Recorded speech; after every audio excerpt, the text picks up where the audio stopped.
Retailleau et ses propos sur les Français de papier. François Bayrou et son évocation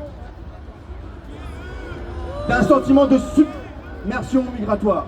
Emmanuel Macron avec ses Mamadou et Gérald Darmanin avec son sinistre j'étouffe face aux violences policières.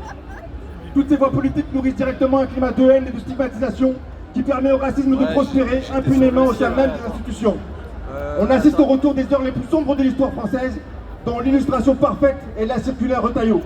C'est le retour assumé à la colonisation, une volonté à peine dissimulée d'exploiter une main-d'œuvre précaire, sans droit, au bord du casier esclavage.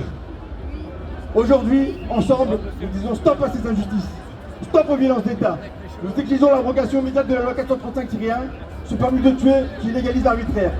Nous demandons des mesures concrètes pour démonter l'emprise des syndicats véhiculant des discours stigmatisants au sein des forces de l'ordre et pour combattre en profondeur le racisme systémique.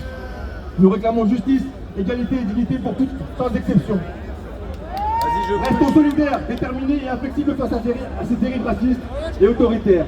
Refusons d'être les complices silencieux de l'oppression d'État. Soyons les voix fortes et unies qui réclament justice. Notre lutte est légitime, elle est vitale.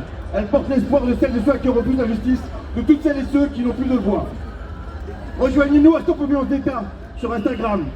Vérité pour mon fils Souhail, abattu par la police le 4 août 2021 lors d'un voyage de Marseille.